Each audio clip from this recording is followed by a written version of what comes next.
बिस्मिल्लाहिर्रहमानिर्रहीम अस्सलाम वालेकुम स्टूडेंट्स। आज के वीडियो लेक्चर में हम पढ़ेंगे साइटोप्लाज्म के बारे में। तो चलिए अब स्टार्ट लेते हैं और आज के वीडियो लेक्चर में थोड़ा बहुत डिस्कशन करते हैं साइटोप्लाज्म के बारे में।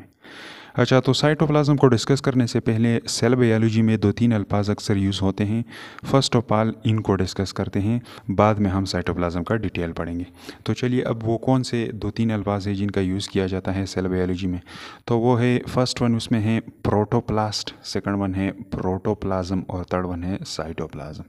तो आज के वीडियो लेक्चर में हम डिटेल पढ़ने वाले हैं साइटोप्लाज्म का, लेकिन साइटोप्लाज्म के साथ साथ ये दो वर्ड जो है प्रोटोप्लास्ट एंड प्रोटोप्लाज्म, इनको भी डिस्कस करते हैं। तो एक्सप्लेनेटरी पर्पसेस के लिए यहाँ पर हमने एक सेल का डायग्राम बना दिया है। ये एक जर्नलाइज सेल का डायग्राम है। तो ये हो गया सेल। अब सेल का आउटर मोस्ट कवरिंग क्या कहलाता है, यहाँ पे हमने रेड कलर से इसको रिप्रेजेंट कर दिया है। इसको कहा जाता है सेल वॉल। एक जर्नलाइज सेल हमने लिया हुआ है, इसका आउटर मोस्ट कवरिंग क्या है, सेल वॉल। सेल वॉल के नीचे क्या मौजूद होता है, सेल वॉल के नीचे मौजूद होता है सेल मेम्ब्रेन, और यहाँ पे सेल मेम्ब्रेन को हमने ग्रीन कलर से बना दिया है। तो ये हो गया सेल मेम्ब्रेन।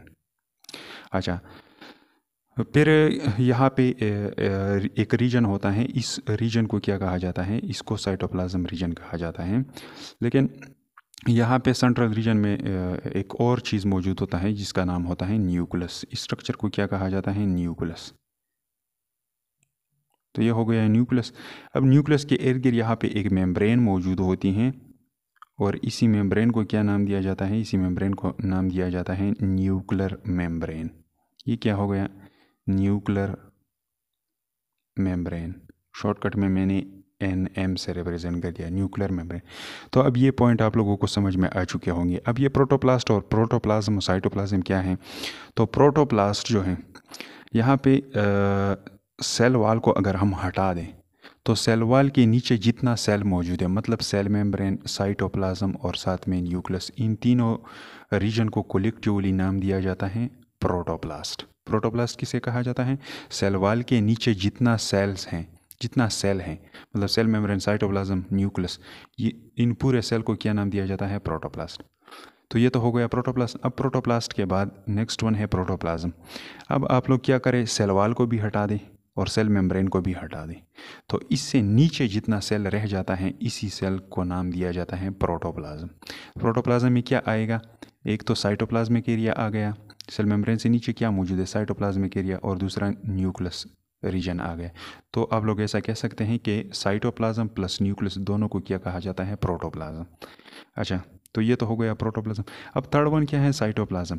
साइटोप्लाज्म कौन सा रीजन है, साइटोप्लाज्म सेल मेम्ब्रेन से लेकर यहाँ न्यूक्लियर मेम्ब्रेन तक, ये पूरा इलाका जो है, सेल मेम्ब्रेन से लेकर न्यूक्लियर मेम्ब्रेन तक, ये पूरा रीजन क्या कहलाता है, इसी पूरे रीजन को नाम दिया जाता है साइटोप्लाज्म।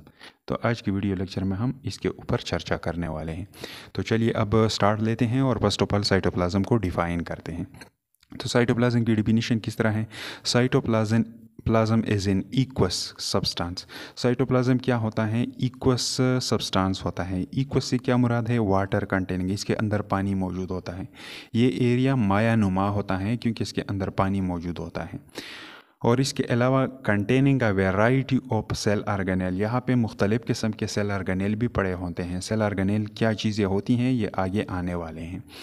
तो ये इस एरिया में क्या पड़े होते हैं, सेल ऑर्गेनेल, मुख्तलिफ़ किस्म के सेल ऑर्गेनेल यहाँ पर पड़े हुए होते हैं, एंड अदर सब्सटेंसेस, और इसके अलावा दूसरी चीज़ें भी यहाँ पे मौजूद होती हैं। वो दूसरी चीज़ें कौन सी हैं, आगे हम डिस्कस करने वाले हैं। Between cell membrane and nuclear membrane, cell membrane से लेके न्यूक्लियर मेम्ब्रेन तक ये पूरा इक्वस सब्सटेंस जो है, जिसके अंदर मुख्तलिफ़ किस्म के ऑर्गेनेल और दूसरे सब्सटेंसेस पड़े हुए हैं, इसी रीजन को क्या नाम दिया जाता है, इसी को साइटोप्लाज्म का नाम दिया जाता है। तो ये तो हो गया इसका डिफिनीशन। अब नेक्स्ट वन आते हैं इसके स्ट्रक्चर की तरफ, कि इसका बनावट किस तरह होता है। तो स्ट्रक्चर में दो चीज़ें हैं। फर्स्ट वन है main part of the cytoplasm, cytoplasm के main parts, and second one है पोर्शंस ऑफ साइटोप्लाज्म, साइटोप्लाज्म के पोर्शन। तो ऐसा करते हैं कि फर्स्ट ऑफ ऑल हम इन पोर्शन को डिस्कस करते हैं कि साइटोप्लाज्म के अंदर कौन से पोर्शन पाए जाते हैं। तो चलिए अब इस पॉइंट को डायग्राम के थ्रू थोड़ा समझने की कोशिश करते हैं कि साइटोप्लाज्म के पोर्शन क्या होते हैं। तो यहाँ पे एक्सप्लेनेटरी पर्पसेस के लिए हमने हेडिंग डाल दिया साइटोप्लाज्म। अब साइटोप्लाज्म के हमें क्या डिस्कस करने हैं, पोर्शन डिस्कस करने हैं। तो इसके दो पोर्शन होते हैं। फर्स्ट वन पोर्शन जो होता है उसको एक्टोप्लाज्म कहा जाता है और दूसरा जो होता है उसको एंडोप्लाज्म कहा जाता है। ये होते हैं इसके पोर्शन। अब ये सेल में कहाँ पर मौजूद होते हैं, यहाँ पर एक्सप्लेनेटरी पर्पसेस के लिए अगेन हमने क्या कर दिया है, एक सेल बना दिया है। ये हो गया आप लोगों का सेल, और इसका ये आउटर मोस्ट कवरिंग क्या कहलाता है, ये कहलाता है सेल मेम्ब्रेन। और ये सेल मेम्ब्रेन यहाँ पर दरमियान में क्या मौजूद है, ये है आप लोगों का न्यूक्लियस। तो ये हो गया आप लोगों का न्यूक्लियस। अब न्यूक्लियस से लेकर इस सेल मेम्ब्रेन तक ये पूरा एरिया क्या कहलाता है, यही तो साइटोप्लाज्म कहलाता है। अब इसका ये आउटर मोस्ट रीजन जो है, ये पेरिफेरल रीजन जो है, मतलब वो एरिया जो कि सेल मेम्ब्रेन के साथ करीब है, दिस वन, जिसको मैंने यहाँ पे ग्रीन कलर से शेड भी किया हुआ है, इसी एरिया को नाम दिया जाता है एक्टोप्लाज्म। इसको क्या नाम दिया जाता है, इसको नाम दिया जाता है एक्टोप्लाज्म। ये थोड़ा सा विस्कस रीजन होता है और इस रीजन में ज़्यादातर ऑर्गेनेल नहीं हुए होते हैं। ऑर्गेनेल बीच पोर्शन, सेंट्रल पोर्शन में अक्सर पाए जाते हैं। तो ये पेरिफेरी रीजन जो है ये थोड़ा सा विस्कस रीजन होता है और इसी विस्कस पोर्शन को, साइटोप्लाज्म का ये विस्कस पोर्शन जो है, इसको नाम दिया जाता है एक्टोप्लाज्म। अब इसके अलावा नॉन विस्कस पोर्शन जो है, थोड़ा सा नॉन विस्कस हैं, तो सेंट्रल रीजन इसका साइटोप्लाज्म का, जो कि ज़्यादातर किस चीज़ के इर्द गिर्द है, न्यूक्लियस के इर्द गिर्द पाया जाता है। यहाँ पे मैंने इसको रेड डॉट से क्या कर दिया है, रिप्रेजेंट कर दिया है इस रीजन को। तो इस रीजन को नाम दिया जाता है एंडोप्लाज्म। तो ये होते हैं पोर्शन ऑफ दी साइटोप्लाज्म। ये दो पोर्शन होते हैं साइटोप्लाज्म के। अब नेक्स्ट वन आते हैं और main parts of the cytoplasm पढ़ते हैं। तो मेन पार्ट्स को पढ़ने के लिए यहाँ पर हमने एक डायग्रामेटिक स्केच बना दिया है साइटोप्लाज्म का। तो ये हो गया साइटोप्लाज्म। अब इसके पार्ट्स पढ़ने हैं। तो साइटोप्लाज्म के दो पार्ट्स होते हैं। फर्स्ट वन पार्ट जो होता है वो होता है सोलुबल पार्ट, एक पोर्शन इसका होता है soluble part, and second one होता है इनसोलुबल पार्ट। तो पहले यहाँ पे हम डिस्कस करते हैं इनसोलुबल पार्ट को। इनसोलुबल पार्ट ऑफ द साइटोप्लाज्म जो है, ये दो चीज़ों ने बनाया होता है। इसके अंदर दो चीज़ें मौजूद होती हैं। फर्स्ट वन, इसके अंदर ऑर्गेनेल्स मौजूद होते हैं। नॉन सोलुबल पार्ट किस चीज़ ने बनाया होता है, ऑर्गेनेल्स ने बनाया होता है। और इसके अलावा दूसरे इसके अंदर क्या मौजूद होते हैं, सेल इंक्लूजन्स। अब ये सेल इंक्लूजन्स क्या हैं और सेल ऑर्गेनेल क्या हैं, तो आगे हम डिस्कस करते हैं।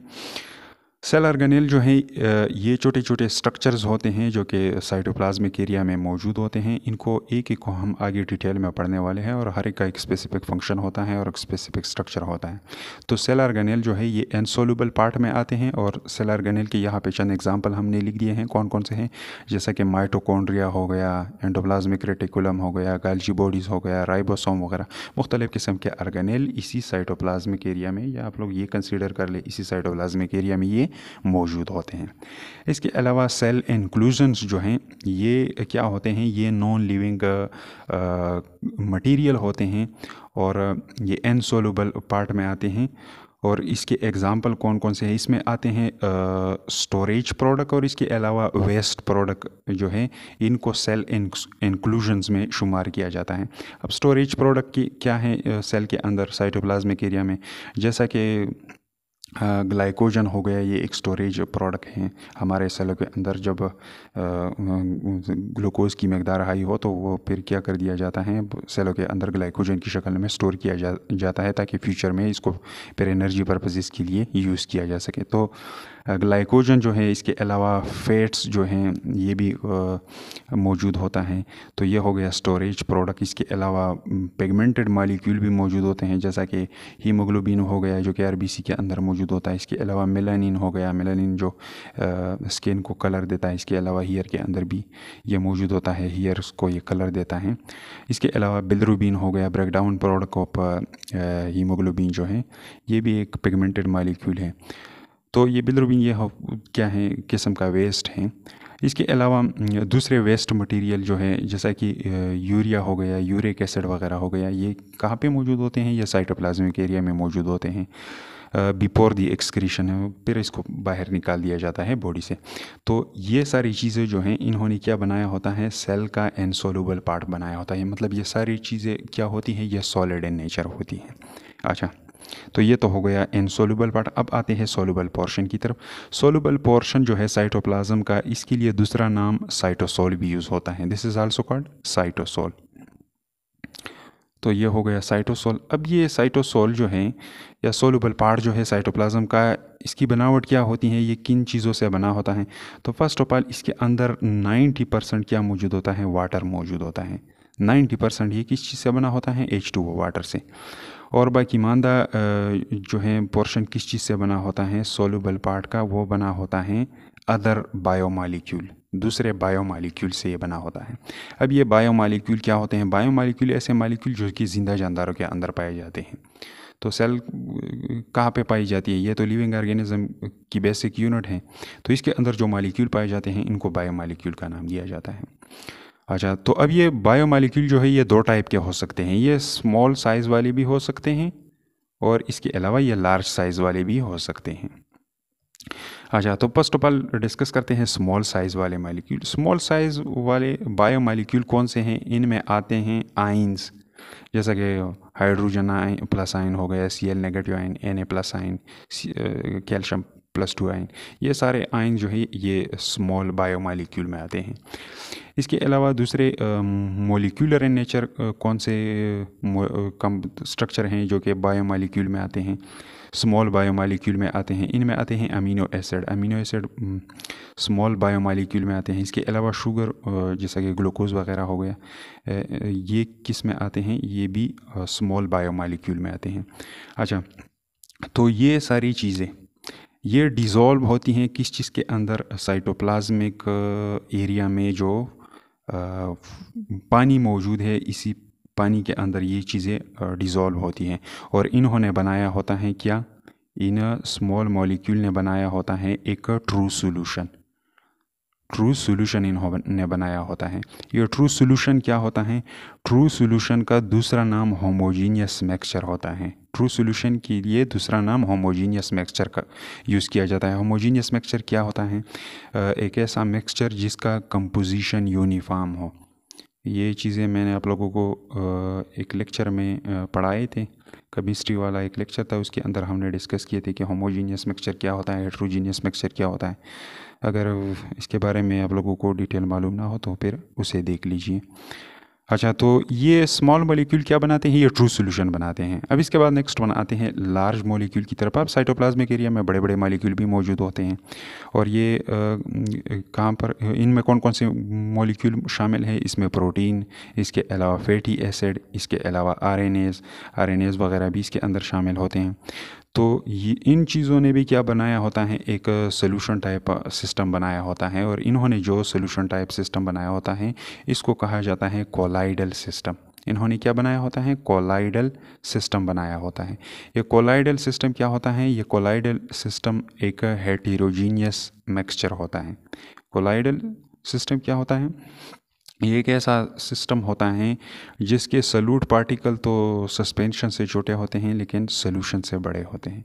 और ये हेट्रोजीनियस मिक्सचर की कैटेगरी में आता है। हेट्रोजीनियस मिक्सचर क्या होता है? ये चीज़ें भी हम ऑलरेडी डिस्कस कर चुके हैं। अच्छा, अब ये कोलाइडल सिस्टम जो है ये दो तरह का हो सकता है। वो कैसे हैं? तो यहाँ पे जगह की शॉर्टेज है, इसको मैंने यहाँ पे लिख दिया है। कोलाइडल सिस्टम में भी ये विस्कस भी हो सकता है, नॉन विस्कस भी हो सकता है। अगर ये कोलाइडल सिस्टम जो है ये विस्कस हो, गाढ़ा हो, तो फिर इसको नाम दिया जाता है जेल। ये जेल क्या होता है? किस्म का कोलाइडल सॉल्यूशन होता है या एक किस्म का कोलाइडल सिस्टम होता है। अगर कोलाइडल सिस्टम विस्कस है तो इसको हम जेल कहेंगे। अगर नॉन विस्कस हैं तो इसको फिर हम क्या नाम देते हैं? इसको हम सॉल का नाम देते हैं। तो ये हो गया नॉन विस्कस, और इस नॉन विस्कस कोलाइडल सिस्टम को हम सॉल का नाम देते हैं। अच्छा, तो ये हो गया इसका स्ट्रक्चर, या आप लोग ऐसा कह सकते हैं कि ये हो गया इसका कंपोजिशन। अच्छा, इसके बाद नेक्स्ट वन आते हैं फंक्शन की तरफ कि साइटोप्लाज्मिक एरिया जो है इसका फंक्शन क्या होता है। First one, this is a storage side. यहाँ पे बहुत सारे मटेरियल, ये आप लोगों को आयंस, इसके अलावा amino acid, sugar, fatty acid, protein, RNase वगैरह, इन सब चीज़ों के लिए क्या है, एक स्टोरेज साइट है। ये सारी चीज़ें यहाँ पे जमा किए जाते हैं। Next one, reaction side. यहाँ पे बहुत सारे रिएक्शन भी होते हैं, जैसा कि ग्लाइकोलिसिस हो गया, ग्लाइकोलाइसिस या ग्लाइकोलिसिस बाज़ लोग पढ़ते हैं, जैसा भी कहें आप लोगों की मर्ज़ी, ग्लाइकोलिसिस या ग्लाइकोलाइसिस। तो ये ग्लाइकोलिसिस रिएक्शन जो है ये साइटोप्लाज्मिक एरिया में परफॉर्म होता है उसके लिए। और इसके अलावा दूसरे रिएक्शंस जो हैं, ये तो मैंने सिर्फ एग्जांपल के तौर पे यहाँ पे लिख दिया। बहुत सारे और रिएक्शन जो हैं इनके लिए ये क्या है, एक साइड है, रिएक्शन साइड है साइटोप्लाज्मिक एरिया। इसके अलावा place of for organelle, cell के अंदर बहुत सारे ऑर्गेनेल पड़े होते हैं, जैसा कि हमने यहाँ पे डिस्कस कर लिया, mitochondria, endoplasmic reticulum, गाल्जी body, ribosome वगैरह। इन सब के लिए एक जगह प्रोवाइड कर देता है कौन, साइटोप्लाज्म। साइटोप्लाज्मिक एरिया में से सारे पाए जाते हैं। इसके अलावा provide structure and shape, cell को ये एक किस्म का बनावट भी देता है और एक ख़ास किस्म का शक्ल भी देता है, क्योंकि अगर आप साइटोप्लाज्मिक एरिया को निकाल दे तो सेल क्या हो जाएगा, सेल का कोई स्ट्रक्चर फिर नहीं होगा। तो ये किस्म का स्ट्रक्चर भी देता है और इसके अलावा शेप, शक्ल भी देता है, किस चीज़ को, सेल को। इसके अलावा फिफ्थ वन क्या है, provide place for organelle movement. ये साइटोप्लाज्मिक एरिया जो है ये एक स्ट्रीमिंग मूवमेंट करता है, एक आप लोग ऐसा कहें कि एक वेव लाइक मूवमेंट करता है। ये साइटोप्लाज्मिक एरिया इसी तरह सर्कुलेट होता रहता है, एक मूवमेंट करता है, जिसके मदद से क्या होता है, ऑर्गेनेल को एक जगह से दूसरी जगह मूव किया जाता है स्पेसिफिक फंक्शन परफॉर्म करने के लिए। तो ये साइटोप्लाज्मिक एरिया जो है ये एक स्ट्रीमिंग मूवमेंट करता है और इसके अंदर क्या होता है, ऑर्गेनेल भी एक जगह से दूसरी जगह मूव हो जाते हैं। और साइटोप्लाज्म के एरिया का ये मूवमेंट, इसी मूवमेंट को एक स्पेसिफिक नाम दिया जाता है। ये एक एक्टिव मूवमेंट होती है। एक्टिव मतलब एनर्जी की यूज़ से ये मूवमेंट होता है साइटोप्लाज्मिक एरिया का, और इसको नाम दिया जाता है साइक्लोसिस। साइक्लोसिस क्या है, the movement of cytoplasm is called cyclosis. अच्छा, तो ये था साइटोप्लाज्म के बारे में। उम्मीद है समझ में आ चुका होगा। नेक्स्ट वीडियो लेक्चर में हम ऑर्गेनेल को स्टार्ट करेंगे।